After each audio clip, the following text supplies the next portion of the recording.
How do I best prepare mentally for my kids as they transition through their seasons and my seasons as a father? You're talking about the teacher season, the coach season, and the counselor season. The most significant thing, and the issue here is that there is a transition between each of the seasons, and that transition is not an easy one. Dads try to hang on to that teacher season a little bit longer because it's a little more controlling. Moms try to hang on to that coach season a little bit longer because they don't want to let go.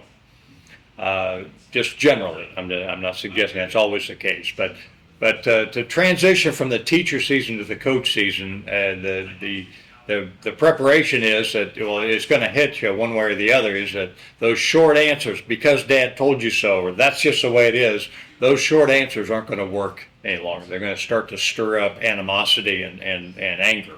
So that's number one, the tip that the season is changing. And then to prepare yourself mentally for that is to understand that, again, you're not God. You're dad, you're God's representative in your child's family. So as you move into that coach season, you realize that you've done what you can in those first 10 years to instill your family values, your faith, and prepare your child for the next season where there are going to be a lot more outside influences than just the primary influence of the home impacting your child. So the reality of those outside influences, you just have to, the way you prepare yourself mentally is to prepare yourself for what those outside influences are. You know, in my generation, we moved from, using pornography as a reference, we moved from magazines to the electronic media, to the internet.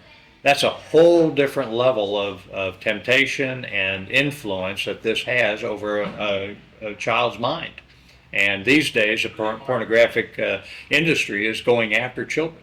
So to be tuned in to what that looks like as a dad is to be prepared mentally to have those defenses up.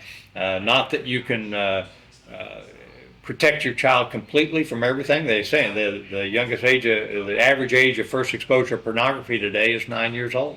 So you wonder, how in the world am I supposed to prepare mentally for that? You can't. But what you can do is to remind them that, remind your child that you're always there, that your home is a safe place for any discussion, and to let them know how much they're loved. So to work on that, to prepare yourself to come into that coach season, is for mom and dad to be on the same page and understand how they're going to handle this transition. And then you have to also calibrate. You want your child to fail through these years. So encourage them through their failure, but don't always, that doesn't mean we accept failure as reality, but I mean, in anything, but failure is an opportunity to learn. So through the coach season, we're actually coaching our kids through failure. We're coaching them on how to handle success.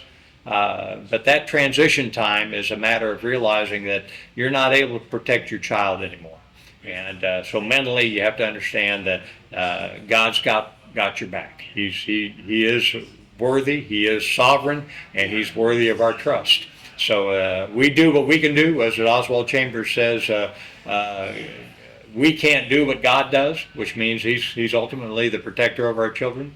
But He's not going to do what we can do, which means that we can set up guardrails for our children to operate in, whether it's in a sports area or academically or in the electronic world, in the technology world, to navigate through and control screen time and that type of thing. Now, the next transition from coach to counselor is another whole dimension, because there are things that we have to stay engaged and coach our children through, particularly career choices. Is college right for my child? Is this their bent? Is university right? Or is junior college enough? Is VOTEC enough? Is military the right option for my child? There's so many things that we can help expose them to and prepare them to make that right choice. But it is their choice, not our choice. I did not mandate that my kids be Jayhawks. I didn't even mandate that they play tennis. So, I realized that these things weren't in my control. I have to let go and let God be God. They've got their unique giftedness. They got their own bent. My job is to help them take responsibility for that and glorify God in the process. So as we transition from coach to counselor, we're coaching them through that stuff by being available to listen, but at the end of the day, accepting and supporting their decision. Now, if a kid decides I'm going to go to college and he flunks out, you don't say "I told you so." You weren't ready for college. That's not coaching. that's back to teacher, way out of season, right? So we have to understand that and once we enter into that and move into that counselor season, the children are going to make their decisions. They're going to make their choices, and we're here to be available. That if they completely fall off the rail, that our house is always open to support healthy recovery. It's not there to enable. So we're not there to say, "I told you so," but in the counselor season, again, giving them that faith-related encouragement and support and availability, but we're also letting go in love. And so that's the transition, and mom and dad need to hold each other's hands through this time, through both of those transition windows, to love each other and ultimately love your child as you're called to do. So it's not easy, but nobody told you being dad was going to be easy anyway. So suck it up and keep it up, Buttercup. How do you help your kids while they're in the house for when they leave the house? That's a wonderful journey. It really is. And it starts, again, very young, to expose them to as many things as you can. I see parents, and I completely understand. When you have 5 kids, you may have to limit the 1 sport each or 2 sports each. But in general, I sure encourage piano lessons, soccer. The 2 things I always mandate, of course, are soccer and swimming. Every kid needs to learn how to swim, and when a parent makes it through a swimming season, they've learned patience. Soccer, because it helps a kid learn how to fall, coordination, and it sets the cardiovascular up for life if they have a couple of seasons of soccer under their belt. But that's just a couple of sports I really believe in exposing kids to. So it may be baseball, it may be ROTC, it may be band, it may be orchestra. It may be piano lessons, it may be voice lessons, it might be dancing. There's so many things that if we limit exposure, we may completely miss the opportunity for our children to find their bent. And so helping them find that is not only their passion and their unique giftedness, but then you start to see as they mature through those teen years, how willing are they to put the work in? How willing are they to truly take responsibility for those gifts that they've been given? And then you start to see the real young man and young woman start to mature. And when you see them taking that responsibility, then you can start to say, our daughter was a musical theater nut, and she said, if you want to do this, we need to really find out, get someone else's opinion on your giftedness. And she was validated in that and proceeded to pursue that through college with a musical theater degree and chase Broadway for a number of years. And so had I tried to keep her on the tennis court and run lines through her teen years, she might have done it because she's trying to satisfy Dad, but it would not have complemented who she was and who she was becoming. So I think our challenge is to really, through the exposure, we get to see our kids grow, we get to see them take responsibility, and in that journey, we really start to get to know the children.